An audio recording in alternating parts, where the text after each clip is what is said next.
দর্শক, আপনারা জানেন যে একটি হামের যে প্রাদুর্ভাব, সেই প্রাদুর্ভাবের বাস্তবতার মধ্যে এবারে ঈদুল আজহা উদযাপিত হচ্ছে এবং দেশজুড়ে কিন্তু হামের সংক্রমণ রয়েছে, এখনও রয়েছে সেটা। এবং দেশজুড়ে টিকাদান কর্মসূচির পরও কিন্তু থামছে না হাম ও হামের উপসর্গে মৃত্যুর মিছিল। হামের প্রকোপ নিয়ে প্রতিনিয়ত হাসপাতালে আসছেন নতুন রোগী। ঈদের দিনেও এসব পরিবারে নেই ঈদের আনন্দ। সে খবর জানাবেন আমাদের সহকর্মী সোহেল রানা আমাদের সাথে যুক্ত আছেন। সোহেল রানা, আপনাকে ঈদের শুভেচ্ছা। আপনি যে হসপিটালে রয়েছেন সেখানে হাম ডেডিকেটেড হসপিটাল, নিশ্চয়ই সেখানে যারা সেবা নিচ্ছেন তারা ঠিকমতো সেবা পাচ্ছেন কিনা, আর আজকে কি পরিমাণ হাম আক্রান্ত রোগী ভর্তি রয়েছে সেখানে? মোবারক। সারা দেশেই কিন্তু ঈদের একটা আমেজ চলছে, উৎসব চলছে। ঠিক তখনই কিন্তু হাসপাতালে যে শিশু ওয়ার্ডগুলো রয়েছে সেই শিশু ওয়ার্ডে একটা ভিন্ন রকম বাস্তবতা আমরা দেখেছি। সেখানে হামে আক্রান্ত হয়ে কোমলমতি শিশুরা কিন্তু একটা মানবেতর জীবনযাপন করছে, এটা বলাই যায়।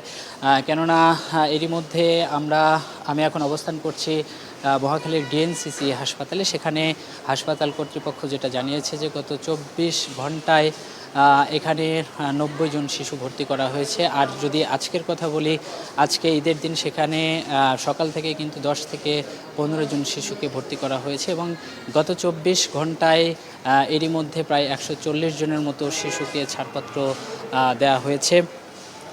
একটু জানিয়ে রাখি যে এই যে একটা ঈদের সময় চলছে, সেখানে সারা দেশে যেহেতু একটা উৎসবের আমেজ বিরাজ করছে, সেখানে এই হাসপাতালে সহ অন্যান্য হাসপাতালে যেসব শিশু কিংবা হামে আক্রান্ত রোগী ভর্তি হয়েছেন তাদের অভিভাবকরা কিন্তু তাদের নিয়ে অনেকটাই দুশ্চিন্তার মধ্যে রয়েছে, একটা উদ্বেগ এবং উৎকণ্ঠার মধ্যে রয়েছে। কেননা পরিবার স্বজন ছাড়া তাদেরকে হাসপাতালের বেডে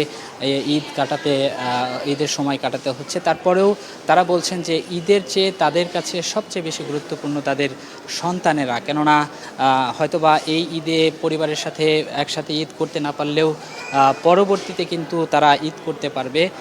কিন্তু তাদের প্রত্যাশা যে পরিবারের সাথে ঈদ কাটাতে না পারলেও তারা প্রত্যাশা করছেন যে তাদের সন্তানদের সুস্থ এবং স্বাভাবিকভাবে যেন তারা বাড়ি নিয়ে যেতে পারেন, এই প্রত্যাশা করছেন।